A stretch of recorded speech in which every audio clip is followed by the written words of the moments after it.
So welcome student, ब्रेनीपीडिया में आप सभी का स्वागत है। एक्चुअली जैसे आप लोगों को पता ही है कि हम यहाँ पे इंडियन पॉलिटी के डिटेल PYQ एनालिसिस करते हैं। फिर से सेम बात रिपीट करूँगा कि जो स्टूडेंट बिल्कुल बेसिक से UPSC एग्ज़ाम की तैयारी कर रहे हैं उनके लिए काफ़ी इम्पॉर्टेंट लेक्चर है। अगर वो सारे PYQ एनालिसिस ढंग से 2 से 3 बार कर लेंगे तो उनकी फर्दर स्टडीज़ में इवन उनके मार्क्स में काफ़ी इम्प्रूवमेंट उन्हें देखने को मिल जाएगा। हम यहाँ एक एक क्वेश्चन पे इतना ज़्यादा टाइम 10 से 15 मिनट एक एक क्वेश्चन पे इसलिए लगा रहे हैं ताकि हर क्वेश्चन की जो बेसिक पॉइंट है कि UPSC की थिंकिंग क्या रही होगी, ये क्वेश्चन जो उन्होंने पूछा वो हमें क्लियर समझ में आ सके।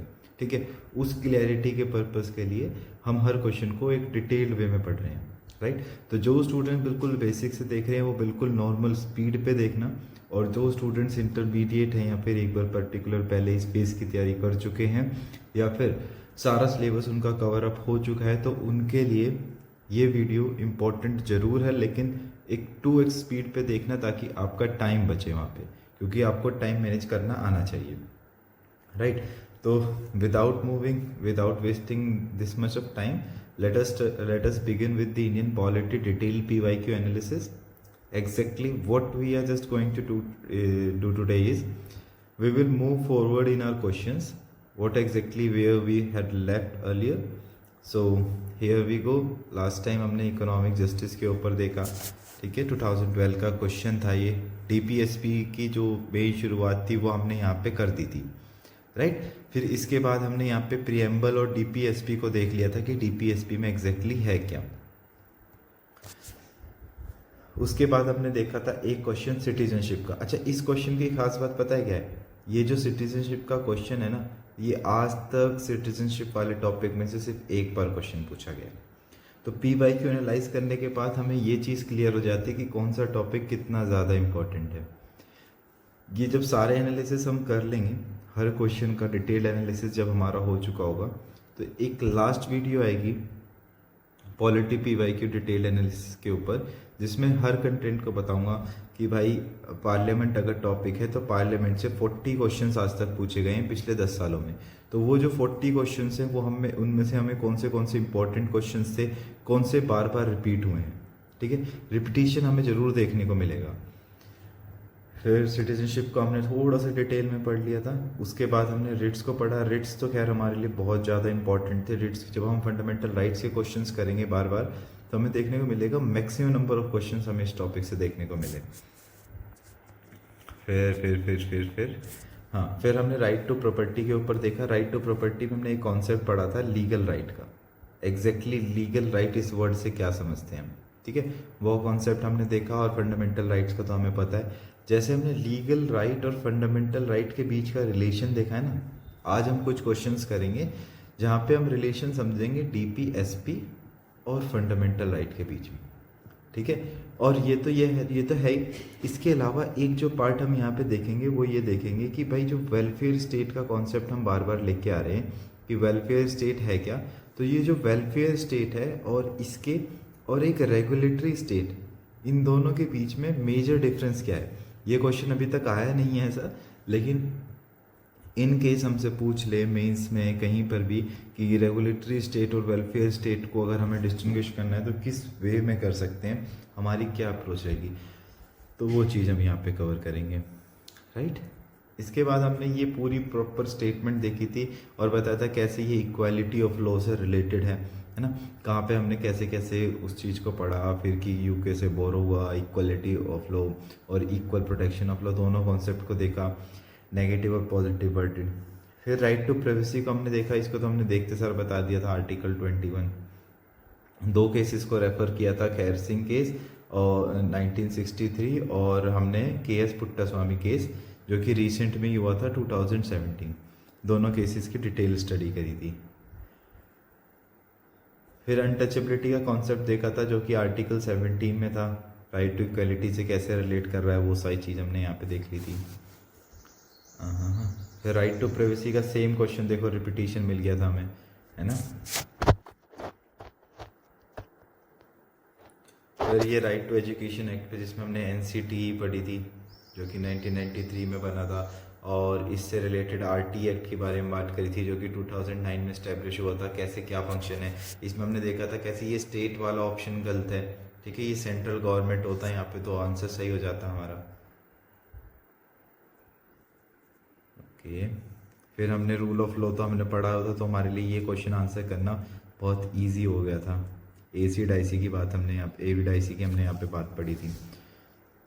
फिर हमने एक्सप्लॉइटेशन की बात करी, कैसे आर्टिकल 29 क्लॉज 1, 29 क्लॉज 2 को डील करा, और आर्टिकल 30 को देखा जो कि कल्चरल, जो कि राइट अगेंस्ट एक्सप्लॉइटेशन से रिलेटेड बात करता है, ठीक है, कल्चरल एंड एजुकेशनल राइट्स। फिर हमने देखा था ये रिलीजियस सेक्टर से रिलेटेड, वो पिछले वाले क्वेश्चन से ही रिलेट कर रहा था, और हमने यहाँ पे नेशनल माइनॉरिटीज़ की बात करी थी। तो टोटल कितनी माइनॉरिटीज़ थी, हमने 6 माइनॉरिटीज़ देखी थी, मुस्लिम, सिख्स, क्रिश्चियंस, जैनिज़्म, बुद्धिज़्म और पारसीज, ठीक है, ये सारी देखी थी। अब इनका बेनिफिट क्या था वो देख लिया था हमने। कंसंट्रेशन ऑफ वेल्थ कौन वायोलेट करता है, directive principle of state policy, ये हमने देख लिया था। इसके बाद ये जो कॉन्सेप्ट था आइडियल्स वेलफेयर स्टेट का, ये हमने देखा था कि भाई कैसे डीपीएसपी में प्रमोटेड है, डीपीएसपी कैसे डीपीएससी के अंदर कैसे होल्ड है। फिर उसके बाद हमने पार्ट 4 तो हमने बता दिया डीपीएसपी के कौन से आर्टिकल्स हैं वो देख लिया था, फिर इस आंसर को भी हमने ईजिली अप्रोच कर लिया था। सेपरेशन हमने देखा कि कौन से आर्टिकल में हमें सेपरेशन देखने को मिलता है, आर्टिकल 50 जिसमें हमने सीआरपीसी के बारे में पढ़ा, ठीक है, जो कि 1973 में बना था, और इसमें हमने जुडिशियल मजिस्ट्रेट और एग्जीक्यूटिव मजिस्ट्रेट का डिफ्रेंशिएशन किया था कि कैसे दोनों आपस में डिफ्रेंशिएटेड हैं। ओके, तो ये तो हमारा थोड़ा सा बहुत ईजी और ब्रीफ रिकैप हो गया। ये ब्रीफ रिकैप इसलिए इम्पोर्टेंट है ताकि हम अपडेटेड रहें एग्जैक्टली हमने क्या कवर कर लिया था और क्या हमें कवर करना है, और चीज़ों का जितनी बार ज़्यादा रिवीजन होगा चीज़ें उतनी ज़्यादा दिमाग में सेट हो जाएंगी। अभी क्योंकि पीवाई जो जितने भी हमने अभी रिकैप किया, ये this is the third time I guess कि हमने उन सारी चीज़ों को दोबारा से पढ़ा होगा, तो वो चीज़ें अपने आप माइंड में सेट होने लग जाएंगी। तो जब उससे रिलेटेड हम कोई भी क्लास में टॉपिक पढ़ेंगे या फिर कोई भी चैप्टर पढ़ेंगे तो वो हमारे लिए इजी हो जाएगा उसको गेट अप करने के लिए, गेट थ्रू करने के लिए, तो वो चीज़ें उन चीज़ों में काफ़ी मदद करेगा, राइट। तो अभी हम स्टार्ट करते हैं आज के क्वेश्चन से। सो क्वेश्चन को पहले पढ़ते हैं। क्वेश्चन यूपीएससी देखते हैं कि डिमांड क्या रही है। क्वेश्चन में बोला है कंसीडर दी फॉलोइंग स्टेटमेंट्स, ठीक है जी, समझते हैं। With reference to the constitution of India the directive principles of state policy constitutes limitation upon। भाई सबसे इम्पॉर्टेंट चीज़ ये जो लिमिटेशन, क्या डीपीएसपी लेजिस्लेटिव और एग्जीक्यूटिव के ऊपर कोई लिमिटेशन लगाता है? अगर यहाँ पे लिमिटेशन के अलावा यहाँ पे होता कि डू दी सेपरेशन ऑफ, ठीक है, तो हम बता देते कि भाई लेजिस्लेटिव और जुडिशरी का कैसे सेपरेशन करा है उसने। लेकिन यहाँ पे उसने पूछा कि भाई क्या वो लॉ मेकिंग पे कोई रिस्ट्रिक्शन लगाता है? लेजिस्लेचर कौन होते हैं? जो लॉ बनाते हैं। तो क्या ये लॉ मेकिंग पे कोई रिस्ट्रिक्शन बनाता है, या फिर जो लोग उस लॉ को फॉलो करवाते हैं, एग्जीक्यूट करते हैं, क्या उस पर कोई रिस्ट्रिक्शन लगाता है? तो भाई डीपीएसपी जो कि हमारे पार्ट 4 में मेंशन्ड है इंडियन कॉन्स्टिट्यूशन के, ठीक है, उसका तो सिंपल सा मतलब सिर्फ इतना है कि भाई वो हमें कुछ गाइडलाइंस दे देता है जिसको स्टेट फॉलो कर सके, जिसको स्टेट फॉलो करे ताकि एक वेलफेयर स्टेट क्रिएट हो सके, है ना, ताकि एक वेलफेयर स्टेट क्रिएट हो सके। ये तो कोर्ट ऑफ लॉ में भी इन्फोर्सेबल नहीं है, ठीक है। अब जब जो कोई चीज़ एज पर आर्टिकल 37 इन्फोर्सेबल ही नहीं है कोर्ट में, तो वो लिमिटेशन कैसे लगा सकता है? लिमिटेशन कैसे लगा सकते हैं? हाँ, ये प्रिंसिपल इम्पॉर्टेंट है। इन प्रिंसिपल को अगर हमें एक वेलफेयर स्टेट क्रिएट करनी है, अगर हमें एक वेलफेयर स्टेट का कॉन्सेप्ट चाहिए हमारे यहाँ पे, और सोशियो इकोनॉमिक जस्टिस चाहिए या सोशियो इकोनॉमिक वेलबींग हमें इस्टेब्लिश करना हो, तो हाँ, इन प्रिंसिपल्स को नज़र में रखते हुए अगर हम कोई भी लॉ बनाएंगे तो वो हमारे लिए अच्छा है ना। तो लिमिटेशंस तो बिल्कुल नहीं लगाता है ना, तो ये लिमिटेशन नहीं लगाता है एज पर कि भाई क्योंकि आर्टिकल 37 से हमने ये देख लिया कि कैसे ये इन्फोर्सेबल नहीं है ना। और जो बेसिक आर्टिकल, जो बेसिक पर्पस है डीपीएसपी का वो हमने देख लिया था कि भाई ये तो सिर्फ एक गाइडलाइंस हैं, जो बेसिक फंडामेंटल गाइडलाइंस हैं जिसको स्टेट जब लॉ बनाए तब फॉलो। तो फिर ये दोनों ही ऑप्शन हमारी गलत हो जाएंगे। तो आंसर क्या निकल के आएगा हमारा? Neither 1 and 2। अच्छा, डीपीएसपी के बारे में हम लगभग सारी चीज़ें अब तक देखते हुए आए हैं, है ना। तो सबसे इम्पॉर्टेंट चीज़ भी देख लेते हैं कि भाई जो डीपीएसपी का जो कॉन्सेप्ट है, ये जो डीपीएसपी के बारे में हम इतना पढ़ रहे हैं, ये एग्जैक्टली हमने बोरो कहाँ से करा है ना। इतना तो पता होना चाहिए कि ये जो डीपीएसपी का कॉन्सेप्ट है ये हमने बोरो कहाँ से करा है, क्योंकि हमारे इंडियन कॉन्स्टिट्यूशन में हर प्रोविज़न को हमने इधर से उधर से लिया है। जैसे अभी थोड़ी देर पहले इक्वालिटी बिफोर लॉ हमने पढ़ा था, तो इक्वालिटी बिफोर लॉ हमने यूके से लिया, राइट। तो वैसे ही जो हमारा डीपीएसपी है वो हमने कहाँ से लिया है?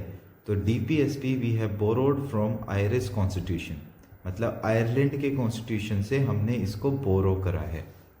कहाँ से बोरो करा है? We have borrowed it from Ireland constitution, Irish constitution, ठीक है। सिंपल सी कॉन्स्टिट्यूशन ऑफ स्पेन कह लो, या फिर मतलब वही चीज़ है, ठीक है।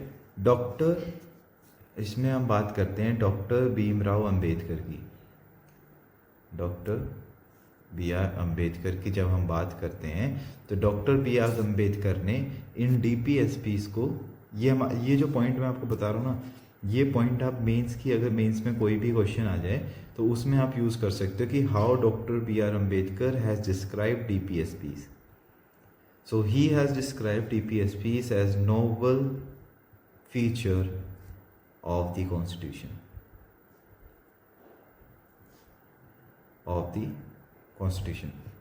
एंड आपको क्या लगता है कि भाई उन्होंने ऐसा क्यों डिस्क्राइब करा होगा?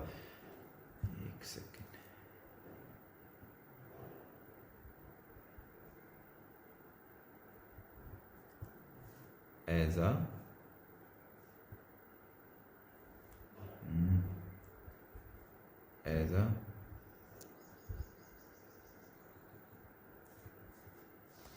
As a novel feature. तो उन्होंने एज अ नोवल फीचर क्यों ही डिस्क्राइब करा होगा? क्योंकि भाई इनका जो बेसिक मतलब है वो एक जनरल डायरेक्शंस हैं, सिंपल सी गाइडलाइंस हैं स्टेट को, ठीक है। इसमें लोगों की एस्पिरेशंस इन्वॉल्व हैं, उनके ऑब्जेक्टिव्स क्या हैं, वो एग्जैक्टली चाहते क्या हैं कि भाई हमारी जो गवर्नमेंट है वो कैसे बने, कैसे रन करे, क्या बेसिक पर्पसेस हैं जो वो अचीव करे। तो वो सारी चीज़ें हैं इसके अंदर। तो जब जिस टाइम पे डीपीएसपीस को कॉन्स्टिट्यूशन में ऐड करा गया था तो यही चीज़ें दिमाग में रखते हुए करा गया था कि इसमें जो है डीपीएसपीस के अंदर लोगों की एस्पिरेशंस, लोगों के ऑब्जेक्टिव्स और आइडियल्स हैं जो कि स्टेट, यूनियन गवर्नमेंट और स्टेट गवर्नमेंट को हमेशा दिमाग में रखने चाहिए जब वो लॉ बनाएं या फिर कोई भी पॉलिसी को फॉर्मुलेट करें। तो इसीलिए डॉक्टर बी आर अम्बेडकर ने इसको एज अ नोबल फीचर बताया था। आई होप डीपीएसपी के बारे में अब तो हमारे पास काफ़ी ज़्यादा इन्फॉर्मेशन होगी और आगे के क्वेश्चंस जब हम करेंगे डीपीएसपी से रिलेटेड तो हमें प्रॉब्लम नहीं होगी ये समझने में कि अगर ये पर्टिकुलर वर्ड हमारे सामने आया तो कैसे आया। ओके, सो ये हमारा नेक्स्ट क्वेश्चन। अब विच प्रिंसिपल, क्वेश्चन है which principle among the following was added to the directive principle of state policy by the 42nd amendment to the constitution। अच्छा, ये वाली चीज़ तो आपको याद ही करनी पड़ेगी, ठीक है। मैं आपको बता देता हूँ ऑप्शंस पे जाने से पहले जब हमारा 42nd कॉन्स्टिट्यूशनल अमेंडमेंट एक्ट हुआ था तो काफ़ी सारी चीज़ें बदली गई थी, काफ़ी सारी चीज़ें ऐड करी गई थी। और जब 42nd कॉन्स्टिट्यूशनल अमेंडमेंट एक्ट हुआ था तो काफ़ी सारे प्रोविजंस जो हैं इसमें डीपीएसपी में ऐड करे गए थे। वो प्रोविजंस आपको ऑटोमेटिकली याद हो जाएंगे जब उनको आप बार बार गो थ्रू करोगे। जैसे article 39 clause A, article 43 clause A, article 48 clause A. और यही नहीं, 42nd कॉन्स्टिट्यूशनल अमेंडमेंट के बाद जितने भी अमेंडमेंट्स हुए, 2-3 अमेंडमेंट्स के हम देख लेंगे, जैसे 44th कॉन्स्टिट्यूशनल अमेंडमेंट एक्ट में और 97th कॉन्स्टिट्यूशनल अमेंडमेंट एक्ट में कौन से प्रोविजंस ऐड करे गए।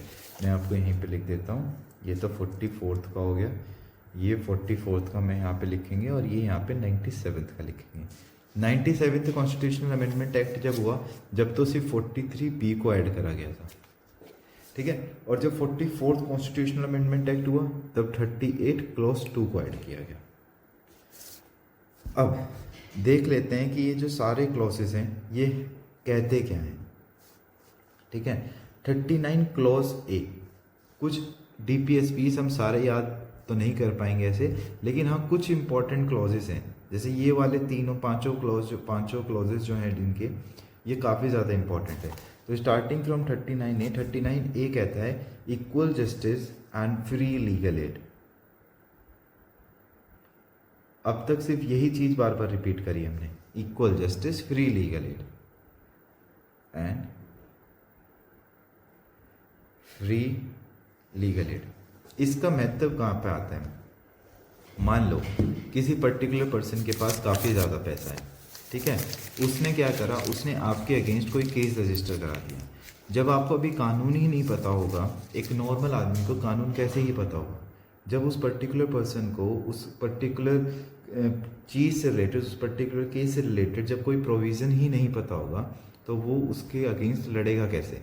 तो इसीलिए अब भाई हर कोई तो लीगल एडवाइजरी अफोर्ड नहीं कर सकता, तो इसीलिए ये प्रोविज़न डाला गया कि भाई फ्री लीगल एड मिलनी चाहिए ताकि इक्वल जस्टिस मेंटेन हो पाए। 43A, वर्कर्स का participation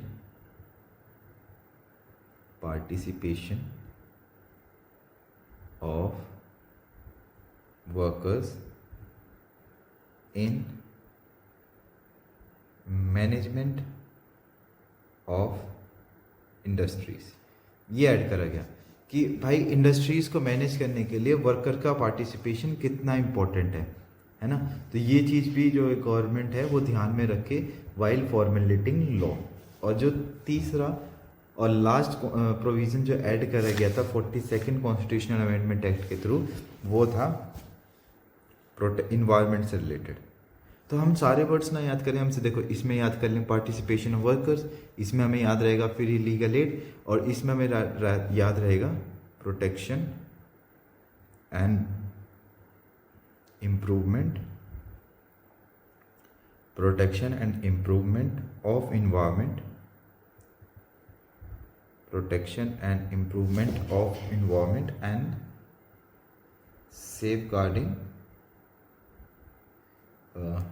safeguarding forest and wildlife, right. तो ये तीनों प्रोविजंस ऐड करे गए थे 42nd कॉन्स्टिट्यूशनल अमेंडमेंट एक्ट के थ्रू। प्रोविजंस क्या थे? 39A ऐड करा गया, 43A ऐड करा गया और 48A ऐड करा गया। जब 39A की हमने बात करी तो वहाँ पे देखा equal justice and free legal aid. तो लीगल एड कैसे मिली? 39A में मेंशन्ड है। जब हमने 43A पढ़ा तो वहाँ पे हमने देखा पार्टिसिपेशन ऑफ वर्कर से रिलेटेड, और जब हमने पढ़ा 48A तो वहाँ पे हमने इन्वायरमेंट से रिलेटेड पढ़ा कि भाई कैसे वाइल्ड लाइफ, फॉरेस्ट को और इन्वायरमेंट को कैसे प्रोटेक्ट करें, ठीक है। तो 39A, 43A एंड 48A, ये तीनों प्रोविजंस याद रखना, क्योंकि हमारा जो अभी वाला क्वेश्चन है वो 42nd अमेंडमेंट एक्ट पे बेस है। तो पहले उसका आंसर कर लेते हैं और फिर सीखते हैं कि 44th में और 97th में कौन से प्रोविजंस ऐड करे गए थे। तो 42nd अमेंडमेंट एक्ट कब हुई थी? 1976 में। इसको मिनी कॉन्स्टिट्यूशन भी कहा जाता है। जब हम हिस्टोरिकल बैकग्राउंड पढ़ेंगे सारा तो वहाँ पे ये सारी चीज़ें मेंशन है। अब securing living wages and human condition of work to workers, क्या ऐसा कुछ पढ़ा? नहीं पढ़ा, तो ये तो ऐड नहीं हुआ। राइट टू वर्क, एजुकेशन से रिलेटेड तो कुछ नहीं था वहाँ पे, तो 39A, ठीक है, 43A और 48A। 48 में हमने देखा इन्वायरमेंट से रिलेटेड, 43 में हमने देखा पार्टिसिपेशन ऑफ वर्कर से रिलेटेड, और 39A में हमने देखा किससे related? Equal justice and free legal aid. तो यहाँ तो ना तो लीगल एड है, ना यहाँ इन्वायरमेंट है, ना पार्टिसिपेशन ऑफ वर्कर है। तो हमारा ये ऑप्शन गलत है, ये ऑप्शन गलत है। Participation of workers in the manage, क्या ये हमने देखा था, कौन सा क्लॉज था, 43A, यही तो चीज़ बता रहा था। तो इसीलिए हमारा बी ऑप्शन सही होगा, ऊपर वाला देखने की जरूरत ही नहीं। ठीक है, दिस इज हाउ कैसे आंसर करना है। अब देख लेते हैं, हाँ कल को भाई 44th का पूछ ले, अभी तक 42nd का पूछा है, ये 2017-18 का क्वेश्चन है, अभी 42nd का पूछा है। कल को 44th अमेंडमेंट एक्ट का अगर पूछने लग जाए तो उसमें ऐड करा गया था 38 क्लॉज 2।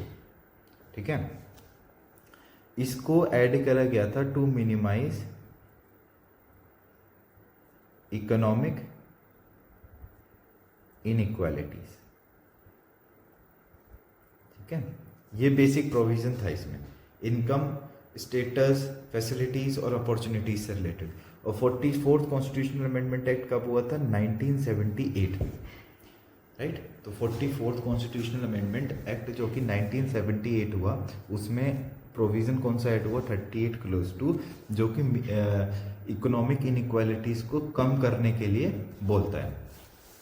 इसके बाद हमारा जो अमेंडमेंट एक्ट हुआ 97th अमेंडमेंट एक्ट, उसमें ऐड करा गया 43B। 43A कौन सा पढ़ा हमने, पार्टिसिपेशन ऑफ वर्कर, कब ऐड हुआ, during the time of mini constitution. Mini constitution कौन सा कहते हैं, 42nd कॉन्स्टिट्यूशनल अमेंडमेंट एक्ट 1976। तो जो 97th अमेंडमेंट एक्ट हुआ 2011 में, इसमें ऐड करा गया 43B। ठीक है, और 43B में कोऑपरेटिव सोसाइटी से रिलेटेड लिखा हुआ है। अगर सिर्फ इतना भी याद रह गया ना कि भाई जो क्लोज 43B है उसमें कोऑपरेटिव सोसाइटी से रिलेटेड है, 43A में वर्कर से रिलेटेड है। ठीक है, उन वर्कर का और इंडस्ट्री से कुछ रिलेटेड है। ठीक है, 38 क्लोज 2 में कहीं ना कहीं इक्वालिटीज से रिलेटेड है ना। 39A में हमारा किससे रिलेटेड है, लीगल एड से रिलेटेड है। ठीक है, 48A में कुछ ना कुछ इन्वायरमेंट से रिलेटेड है। मोर देन इनफ है, you will be able to do all the questions which are related to TPSPs। अगर सारे ये जो अमेंडमेंट वाले पार्ट है, अमेंडमेंट से रिलेटेड कोई भी क्वेश्चन आता है और आपको ये बेसिक अमेंडमेंट की छोटी छोटी पॉइंट्स भी याद हैं, तो यू आर डन, राइट। तो हमने तीनों अमेंडमेंट्स देख लिए, 42nd, 44th, 97th। थोड़ी सी इनकी डेट देख लें, 2011, 1978 और 1976। 3 अमेंडमेंट्स हुए, 39A, 43A, 48A। ठीक है, 44 में 38(2) और 97 में 43B। जो 43B था वो किससे रिलेटेड था, कोऑपरेटिव सोसाइटीज़। जो हमारा 38(2) किससे रिलेटेड था, इकोनॉमिक इनइक्वालिटीज़, इकोनॉमिक इनइक्वालिटीज़ को मिनिमाइज करने से रिलेटेड। 48A कहीं ना कहीं हमारा इन्वायरमेंट से रिलेटेड था, ये पार्टिसिपेशन ऑफ वर्कर से रिलेटेड था, और ये जस्टिस से रिलेटेड था और फ्री लीगल एड। ठीक है, सो ये पार्ट हो गया। अब बात करते हैं the ideals of welfare state.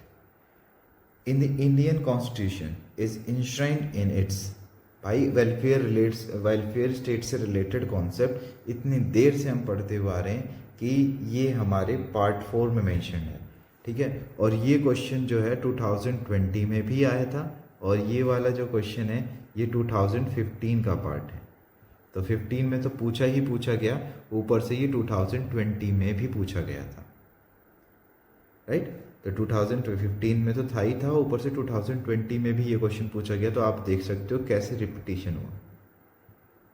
और लोग कहते हैं कि यूपीएससी में रिपीटिशन नहीं होता, तो ऐसा तो कुछ भी नहीं है। क्वेश्चंस वही रहते हैं, बस क्वेश्चंस को पूछने का तरीका बदल दिया जाता है, राइट। क्योंकि जो इम्पोर्टेंट फोकस रहेगा, जहाँ पे जो पर्टिकुलर सब टॉपिक्स हैं जहाँ पे इम्पोर्टेंट फोकस रखना चाहिए, तो वो हमेशा सेम ही रहता है। अब बात करते हैं नेक्स्ट क्वेश्चन की। इम्पॉर्टेंट, बहुत ज़्यादा इम्पॉर्टेंट क्वेश्चन है, काफ़ी अच्छे प्रोविजंस लिखे हुए हैं इसमें। अब DPSPs के बारे में हमने काफ़ी कुछ पढ़ लिया अब तक, राइट। तो बस उसी से रिलेटेड है। The principles spell out the socio economic democracy in the country. क्या मैं आपको स्टार्टिंग से नहीं बताता आ रहा हूँ कि डीपीएसपी जहाँ होगा वहाँ सोशियो और इकोनॉमिक जस्टिस या सोशियो इकोनॉमिक वेलबींग प्रमोट करी जाती है? तो आप ये जो आंसर होगा ये तो सही होगा ही होगा। The provision contained in these principles are not enforceable by any court. जब डीपीएसपी हमने स्टार्ट करा था तो तब से पहले यही चीज़ बताई थी कि जो ये प्रिंसिपल्स, जो डायरेक्टिव प्रिंसिपल्स हैं, ये कोर्ट ऑफ लॉ में इन्फोर्सेबल नहीं है। अब देख रहे हो क्वेश्चन रिपीट हुआ है, ये भी अराउंड 2015 का ही क्वेश्चन है। सेम क्वेश्चन हमने अभी पीछे पढ़ा था, राइट? तो इसका आंसर क्या होगा? दोनों ही स्टेटमेंट बिल्कुल सही हैं, बोथ 1 and 2। अगर हमने टॉपिक्स नहीं पढ़े सारे, सिर्फ अभी हम PYQ ही पढ़ रहे हैं, PYQ का डिटेल एनालिसिस करा है हमने बस, तो भी ये देखो कि हम इन क्वेश्चंस को कितने इजी वे में आंसर कर पा रहे हैं। And this is the most important point, what exactly we need to do is. और यही फ़ायदा होता है PYQ को बार बार एनालाइज करने का। जब हम DPSP क्लास में रेफ़र करेंगे तो अराउंड 30 to 40% चीज़ें हमारी पहले से ही क्लियर होंगी, राइट? सो आगे मूव ऑन करते हैं, काफ़ी सारे पेजेस स्क्रिप्ट हैं। ओके, क्वेश्चन है, फिर से ट्राई करते हैं आंसर देने की। In constitution of India promotion of international peace and security is included in. तो भाई ये जो इंटरनेशनल पीस से रिलेटेड बात है, ये कहाँ पर मेंशन्ड है? ये चीज़ वो है जो भाई नहीं पता होगी, ठीक है? ये चीज़ हो सकता है कि नहीं पता हो आपको, राइट? तो क्योंकि बिल्कुल नया एस्पेक्ट है, कैसे पता होगा? जो ये कॉन्स्टिट्यूशन में इंटरनेशनल पीस से रिलेटेड बात लिखी हुई है, ये हमारे आर्टिकल नंबर 51 में है, ठीक है? और आर्टिकल 51 हमारा कौन से पार्ट के अंदर आता है? पार्ट 4। और पार्ट 4 हमारा क्या है? DPSP। तो हमारा आंसर क्या होगा? DPSP। अभी थोड़ा सा ये जो आर्टिकल 15 है, इसको थोड़ा सा इलस्ट्रेट कर लेते हैं। और फंडामेंटल ड्यूटीज़ के बारे में हमने देख चुके हैं ऑलरेडी, प्रियम्बल के बारे में भी हम ऑलरेडी देख चुके हैं। अभी जो हम देखेंगे वो 9th शेड्यूल के बारे में और देखेंगे। ये जो हमारा प्रियम्बल है हम ऑलरेडी पढ़ चुके हैं, फंडामेंटल ड्यूटीज़ से रिलेटेड भी हमने कुछ ना कुछ चीज़ें देखी हैं। 9th शेड्यूल जो है ये हमारा थोड़ा सा एक्स्ट्रा है। और 9th शेड्यूल के बारे में मैं आपको थोड़ा सा ब्रीफ दे देता हूँ कि ये, क्योंकि देखो 51 तो हमें डिटेल में पढ़ना ही है, ठीक है? 51 तो ये तो हम इलेबोरेटिव वे में अभी देखेंगे। बात रहती है 9th शेड्यूल की। तो जब हम 9th शेड्यूल की बात करते हैं, इसके अंदर वो लॉज लिखे, मतलब इसके ये सबसे पहले तो ये देखो कि ये सबसे पहले अमेंड कब हुआ था, ठीक है? तो ये फर्स्ट अमेंडमेंट एक्ट से जो ऐड करा गया था, ये जो हमारा 9th शेड्यूल है, ये 1951 में ऐड हुआ था during the first amendment act, ठीक है? उस टाइम पे इस शेड्यूल के अंदर 13 लॉ ऐसे ऐड करे गए थे। अब इसमें होता क्या है, इसका बेसिक सा फीचर क्या है, बेसिक ऑब्जेक्टिव क्या है इसका, कि इसमें कुछ लॉज दे रखे हैं, ठीक है? कुछ सेंट्रल और कुछ स्टेट लॉज इसके अंदर मेंशन्ड है, जो कि उसमें कोर्ट में चैलेंज नहीं करे जा सकते, ठीक है? कुछ लॉज ऐसे मेंशन्ड है, जो लॉ 9th शेड्यूल में ऐड कर दिया जाएगा, उसको आप कोर्ट में चैलेंज नहीं कर सकते, ठीक है? जुडिशियल रिव्यू से वो लॉ बच जाते हैं। तो इसके बारे में काफ़ी चीज़ें जब हम सारे शेड्यूल्स को डिटेल में पढ़ेंगे तब इसको बहुत एलेबोरेटिव वे में कवर करने की कोशिश करेंगे। कैसे ज़मींदारी सिस्टम का एवोल्यूशन में इसका रोल था, आर्टिकल 31B 31A, ये सारी चीज़ें इसमें देखेंगे। इसमें मतलब क्रिटिसिज्म क्यों है इस पे इतना 9th शेड्यूल पे, जुडिशियल ओवरसाइट नहीं, मतलब भाई अब जब जुडिशियल रिव्यू में नहीं आता तो मतलब ही क्या जाता है। अब भाई कुछ लोग ऐसे हैं जो फंडामेंटल राइट को वायलेट करते हो, 9th शेड्यूल में डाल दो तो क्या प्रॉब्लम? पावर का कैसे मिसयूज़ हो रहा है इसमें, क्लैरिटी कम है, चेक एंड बैलेंसेस यहाँ पे ख़त्म हो जाता है, आर्बिट्री एक्शन है, भाई एक तरीके से आर्बिट्रीनेस ही तो हो गई है। और कुछ सिग्निफिकेंट केसेस देखेंगे इससे रिलेटेड, जैसे केशव नंदा भारती केस 1973 हम पढ़ेंगे, वमन राव केस इसमें पढ़ेंगे, जो कि एक तो 1973 का केशव नंदा भारती केस इसमें देखेंगे। 1981 का वमन राव केस है, इसमें देखेंगे वमन Rao versus union of India case था, ठीक है। इसके अलावा हम देखेंगे IR Coelho case versus state of Tamil Nadu around 2017 में हुआ था IR कोयलो। तो ये तीनों चीज़ देखेंगे। अब इसके यूजेस क्या क्या हैं, है ना, वो देखेंगे। रिजर्वेशन में कैसे मदद करता है ये, ट्रांसपेरेंट प्रोसेस कैसे है ना, और NCRWC में कैसे, सारी चीज़ें हम देखेंगे इसको डिटेल वे में। बट फिलहाल के लिए अपने टॉपिक से डाइवर्ट ना होते हुए DPSP पे आते हैं। तो जब DPSP के हम आर्टिकल 51 को पढ़ते हैं, जब हम आर्टिकल 51 को पढ़ते हैं तो आर्टिकल 51 में कुछ बातें हैं, जैसे इट प्रमोट्स, ये कुछ की पॉइंट्स हैं जो मैं आपको लिख के बता रहा हूँ। It promotes international peace and security, peace and security, right. दूसरा point, maintain honourable relations between nation, helps to maintain honourable relations between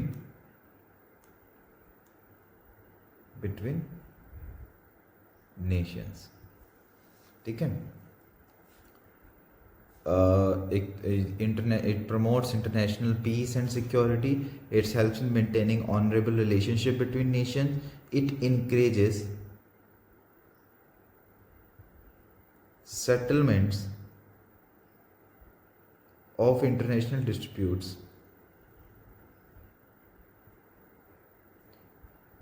by arbitration. अब ये जो मेथड है ना, जैसे आर्बिट्रेशन, डिस्प्यूट रेजोल्यूशन मेथड है, जब हम जुडिशरी पढ़ेंगे तो वहाँ पे आर्बिट्रेशन को डिटेल में पढ़ेंगे, एग्जैक्टली आर्बिट्रेशन होता क्या है। अभी के लिए हमारा मेन फोकस सिर्फ आर्टिकल 51 पे रहना चाहिए कि आर्टिकल 51 में ऐसे कौन से पॉइंट्स मेंशन है। और एक और पॉइंट मेंशन है, ये मेंशन है इंटरनेशनल लॉ एंड ट्रीटी से related, international law and treaty, मतलब इंटरनेशनल लॉज की कैसे रिस्पेक्ट करनी और इंटरनेशनल लॉज की रिस्पेक्ट करनी, और उनकी जो ट्रीटी हैं उनसे रिलेटेड जब हम ट्रीटी साइन कर रहे हैं तो कैसे ऑर्गेनाइज वे में, रिस्पेक्टेड वे में उन सबको मानना। तो जो हमारा आर्टिकल 51 है, जो कि हमारा DPSP के अंदर आता है, पार्ट 4 में हमारे इंडियन कॉन्स्टिट्यूशन के, उसके अंदर हमें लिखने को मिलता है हाउ, कुछ पॉइंट्स लिखे हुए हैं, जैसे it promotes international peace and security, how it maintains the honourable relationship between nations. ये चीज़ हमें बताता है कि अगर कोई भी स्टेट है, जैसे इंडिया है, तो भाई वो इंटरनेशनल पीस और सिक्योरिटी को प्रमोट करे, लड़े ना।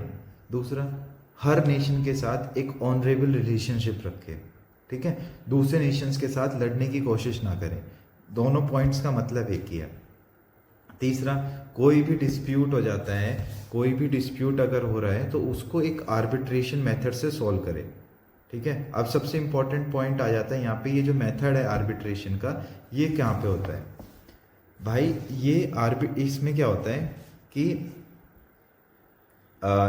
इसमें एक पर्सन आ जाता है आर्बिट्रेटर, ठीक है। एक तरीके का ये प्राइवेट रेजोल्यूशन मेथड होता है, जहाँ पे पार्टी जो है इंडिपेंडेंटली अपने डिस्प्यूट को रिजॉल्व कर लेती है, ठीक है। और जो क्योंकि वो बीच में जो थर्ड पर्सन आर्बिट्रेटर होता है, तो आर्बिट्रेटर का जो डिसीजन रहेगा इसमें वो बाइंडिंग होती है दोनों उस पर। अभी आर्बिट्रेशन को जब डिटेल में पढ़ेंगे तो काफ़ी अच्छे से इस चीज़ को कवर कर लेंगे, बट फिलहाल के लिए ये कि आर्बिट्रेशन में जो है पार्टीज इंडिपेंडेंटली अपने डिस्प्यूट को रिजॉल्व कर लेती हैं, और इसमें एक आर्बिट्रेटर होता है, जो आर्बिट्रेटर डिसीजन फाइनल करता है वो दोनों ही पार्टी पे बाइंडिंग होता है, ठीक है। तो आर्बिट्रेशन के लिए और इंटरनेशनल लॉ एंड ट्रीटी की रिस्पेक्ट करना, तो ये कुछ 4 पॉइंट्स लिखे हुए हैं, याद रखना इनको। इंपॉर्टेंट आर्टिकल है, इसको याद रखना है, जो आर्टिकल 51 है इसको थोड़ा सा समराइज करके रखना। तो मूव ऑन करते हैं नेक्स्ट क्वेश्चन की तरफ। अब तो DPSP के क्वेश्चन बहुत इजी लगने लगे होंगे। According to the constitution of India, which one of the following are fundamental for the governance of the country. भाई कंट्री की गवर्नेंस के लिए कौन सी चीज़ सबसे ज़्यादा इम्पोर्टेंट है, और ये हमारे एक आर्टिकल में मेंशन है। जो हमारे इंडियन कॉन्स्टिट्यूशन का आर्टिकल नंबर 37 है, ठीक है। और ये 37 आर्टिकल है क्योंकि, तो ये कहाँ पे मेंशन्ड है, पार्ट 4 में इंडियन कॉन्स्टिट्यूशन के। और पार्ट 4 क्या है इंडियन कॉन्स्टिट्यूशन का, डीपीएसपी। तो हमारा आंसर क्या हो जाएगा, डीपीएसपी, राइट।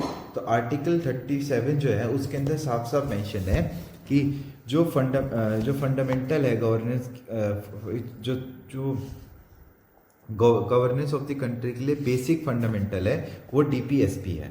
और ये स्टेट की ड्यूटी है कि वो इन लॉज को अप्लाई करे, ठीक है, वो इन लॉज को अप्लाई करे। I hope it is clear now. भाई जब हमने डीपीएसपी को स्टार्ट करा था तो हमने बताया था कि भाई ये फंडामेंटल प्रिंसिपल्स हैं गवर्नमेंट के लिए, कि गवर्नमेंट अपना कोई भी डिसीजन ले रही है, कोई भी लॉ फॉर्मुलेट कर रही है, तो इन चीज़ों को इन लिस्ट पर्टिकुलर गाइडलाइंस को देखते हुए फॉर्मुलेट करे, ताकि वो सोशल और इकोनॉमिक वेलबींग प्रमोट कर सके। वही सेम चीज़ है यहाँ पे, बस क्वेश्चन का वे पूछने का वे बदल लिया। और ये 2013 का क्वेश्चन था लगभग। तो कैसे 2013, 15 और 20 कैसे कोरिलेट होके पूछा जा रहा है, this is how UPSC asks questions. So अब ये बहुत बड़ा क्वेश्चन है। इसमें तो काफ़ी सारे प्रोविजंस हैं, 43, 40, 45। एक काम करते हैं, इस क्वेश्चन को नेक्स्ट टाइम डिस्कस करते हैं, क्योंकि इसमें काफ़ी सारे प्रोविजंस हमें देखने को मिलेंगे, है ना। इसको मैं होल्ड पे रख रहा हूँ क्योंकि ये अकेला क्वेश्चन आपकी अराउंड 20 to 25 मिनट्स कंज्यूम कर जाएगा, क्योंकि इसके अंदर हम आर्टिकल 40 कवर करेंगे, ठीक है। 44 कवर, देखो ये आर्टिकल हमारा 40 आ गया, ठीक है। यूनिफॉर्म सिविल कोड के बारे में मैंने आपको बताया, ये आर्टिकल 44 है, ठीक है। कॉटेज इंडस्ट्री से रिलेटेड अगर हम बात करेंगे तो आर्टिकल 43 आएगा, ठीक है। अब reasonable leisure and cultural opportunities की अगर हम बात करेंगे तो यहाँ पे हम 47, 48 ये सारे आर्टिकल्स को हमें डिटेल में देखना होगा यहाँ पे, है ना। और कैसे कैसे इस चीज़ को कवर करेंगे। और फिर इसमें मेरे को आपको बताना होगा कि जैसे गांधीयन प्रिंसिपल्स लिखा हुआ है, तो इसमें हम एग्जैक्टली पढ़ते हैं डिवीज़न ऑफ डीपीएसपी, कि डीपीएसपी को कैसे कैसे डिवीज़न है। ये चीज़ मैं आपको अभी बता देता हूँ, क्योंकि शायद फर्दर क्वेश्चंस में ये चीज़ हमें देखने को मिले। तो डीपीएसपी की जब हम बात करते हैं तो वो आइडियोलॉजिकल सोर्सेज के बेसिस पे डिवाइड करा गया हमने 4 कैटेगरीज में। ऑब्जेक्टिव और आइडियोलॉजिकल बेसिस पे हमने उसको 4 कैटेगरीज में डिवाइड करा है, ठीक है। अब चारों कैटेगरी कौन सी हैं, एक तो इकोनॉमिक एंड सोशल प्रिंसिपल्स हैं, इकोनॉमिक एंड सोशल प्रिंसिपल्स, अभी हर कैटेगरी को बताएंगे कैसे कैसे। दूसरा है गांधीयन प्रिंसिपल, जो हमारे क्वेश्चन में भी पूछा गया है। तीसरा है something which is related to international peace, DPSP is related to international peace. और चौथा है मिसकेलेनियस। बेसिकली इसको 3 भी मान लेते हैं, लेकिन मैं जनरली जो है 4 को में ही कंसीडर किया जाता है। हाँ कभी कभी बोल देते हैं, कई बुक्स में आपको देखने को मिलेगा 1, 2 and 3, economic and social, Gandhian और मिसकेलेनियस, और ये इन्हीं के भी अंदर एडेड होता है। तो फिर इसको हमने ऐसे फर्दर डिवीज़न किया हुआ है। अब हम इसको डिटेल में पढ़ेंगे एग्जैक्टली होता क्या है। इसमें हम आर्टिकल 38 भी देखेंगे, 39 भी देखेंगे, 42, 43, 43A, 43A तो हमने जस्ट अभी कवर कराई है। तो ये सारी चीज़ें हम देखेंगे, 49 क्या है, 50 क्या है, 51 तक। तो आई होप ये भी क्लियर हो गया होगा। इसको नेक्स्ट सेशन के लिए रिजर्व करके रखते हैं। यहाँ से क्वेश्चन बदल गए। ये क्वेश्चन सब हमें देखने को मिलेंगे फंडामेंटल ड्यूटीज से रिलेटेड, राइट। जैसे हमारे कुछ अधिकार हैं, कुछ स्टेट की कुछ प्रिंसिपल्स हैं, स्टेट उनको फॉलो करें, कुछ हमारे भी तो अपने कुछ ड्यूटीज़ होंगी जिनको हमें फॉलो करना चाहिए, ठीक है। तो हम उस फंडामेंटल ड्यूटीज़ की अब बात कर लेते हैं। जो which article of the constitution of India safeguard one's right to marry the person of one's choice. कितना अच्छा क्वेश्चन है भाई। मैं अपनी पसंद से किसी से शादी करूं, किसी से ब्याह रचाऊं, तो वो कौन से संविधान का कौन सा प्रोविज़न मेरे को प्रोटेक्ट करता है ऐसे। तो पहले मैं इसका आंसर बता देता हूँ, फिर इसके प्रोविज़न्स पे चलते हैं। तो बेसिक इसका जो आंसर है वो है आर्टिकल 19 है, मतलब freedom of speech and expression वगैरह वो इसमें आ जाएगा। बिल्कुल गलत। इसका जो आंसर है वो है राइट टू लाइफ। भाई मेरी मर्जी है, मेरी अपनी चॉइस है। मैंने बताया था कि जब हमने राइट टू लाइफ पढ़ा, जब हमने आर्टिकल 21 पढ़ा which is basic which revolves around right to life, तो मैंने वहाँ पे एक चीज़ देखी थी कि इसके अंदर इतनी सारी चीज़ें हैं ना जो चीज़ ख़त्म नहीं हो सकती। अब भाई right to marry a person of one's choice, ये तो मेरी लाइफ का पार्ट है ना, तो it is something related to right to life. Supreme court के पास इससे रिलेटेड एक जजमेंट बताता हूँ। जजमेंट्स हमारे लिए बहुत ज़्यादा इंपॉर्टेंट है, ठीक है। तो सुप्रीम कोर्ट के पास एक केस आया था, हादिया केस, ठीक है। इस केस में हुआ क्या था कि ये जो राइट टू मैरी है, right to marry to a person of one's choice, ये इसको इंटीग्रल पार्ट बताया गया था of right to life and liberty as per which is mentioned in article 21 of the constitution, ठीक है। तो सुप्रीम कोर्ट ने इसमें कहा था कि जो चॉइस है पार्टनर की विद इन और outside marriage, with in marriage और आउटसाइड मैरिज, ये वर्ड्स याद रखना, विद इन और आउटसाइड मैरिज, विद इन और outside marriage lies with in the exclusive domain of each individual. Simple सा मतलब कि भाई वो मेरी अपनी मर्जी है, ठीक है। और ये जो प्रोविधान है, ये जो प्रोविज़न है, ये इनवायलेबल है, ठीक है। आप भाई इस पे कोई एक्शन ऐसे नहीं ले सकते। तो ये हमारे हादिया केस याद रखना सुप्रीम कोर्ट का, और कैसे क्या क्या प्रोविजंस थे, कौन से आर्टिकल में कैसे डील करा, बस ये बेसिक सी चीज़ें थी इसमें, और कुछ नहीं। हमने एक बार अब जितनी भी चीज़ें हमने जो 4-5 क्वेश्चंस जो भी हमने आज कवर करे हैं, एक बार उनका ब्रीफ रीकैप मान लेते हैं, उल्टे से स्टार्ट करते हैं, ठीक है। फिर उसके बाद कल पहले हम सबसे पहले वो जो होल्ड क्वेश्चन हमने जो डीपीएसपी का वाला क्वेश्चन होल्ड करा है, सबसे पहले वो डिस्कस करेंगे, फिर आगे फंडामेंटल ड्यूटीज़ के जो क्वेश्चन आते हैं वो डिस्कस करेंगे। स्टार्ट करते हैं हादिया केस से। हादिया केस पढ़ा हमने सुप्रीम कोर्ट का, जिसमें भाई ये राइट टू मैरी वाली बात हुई थी, ठीक है। और इसको बताया गया कि ये आर्टिकल 21 के अंदर हमारा इंटीग्रल पार्ट है लाइफ का, जो हमें पर्सनल लिबर्टी देता है, ठीक है। इसके बाद हमने बात करी डीपीएसपीज का। डीपीएसपीज का हमने 4 फॉर्म में डिवीज़न देखा कि कैसे भाई इकोनॉमिक एंड सोशल जस्टिस में इसको देखने को मिलता है, गांधीयन प्रिंसिपल से रिलेटेड हमें देखने को मिला, ठीक है। इंटरनेशनल पीस में डिवीज़न और मिसलेनियस में, तो ये 4 फॉर्म्स ऑफ डिवीज़न हमें यहाँ पे देखने को मिले इसके, ठीक है। और इसके बाद ये जब हमने ये वाला पॉइंट हमने पूरा पढ़ लिया, हमने ये देखा कि भाई ये वाला क्वेश्चन तो हमने खैर अभी होल्ड के लिए रखा है ना, और इसके अलावा हमने देखा कि भाई कॉन्स्टिट्यूशन ऑफ इंडिया के अकॉर्डिंग कौन सा फंडामेंटल लॉ है, भाई जो फंडामेंटल क्या है जिसके भी आप पे जो गवर्नमेंट है कंट्री की वो लॉज बनाती है। तो हमने 37 जो है हमारा कॉन्स्टिट्यूशन का जो आर्टिकल नंबर 37 है, उसके भी आप पे हमने सेम स्टेटमेंट को कंसीडर करते हुए बताया कि भाई ये डीपीएसपी ही फंडामेंटल है, जो कि इकोनॉमिक और सोशल वेलबींग को कंसीडर करते हुए बताती हैं, और ये हमारे कॉन्स्टिट्यूशन के पार्ट 4 में मेंशन है, ठीक है। ये चीज़ हो गई। फिर हमने यहाँ पे आर्टिकल 51 को डिटेल में देखा और देखा कि 9th शेड्यूल क्या होता है। ड्यूटीज़ और प्रीएम्बल तो हमने पढ़ ही रखा है, और ड्यूटीज़ के ऊपर अभी हम नेक्स्ट टाइम से क्वेश्चन स्टार्ट कर रहे हैं। 9th शेड्यूल हमारे 1951 में सबसे पहले ऐड करा गया था।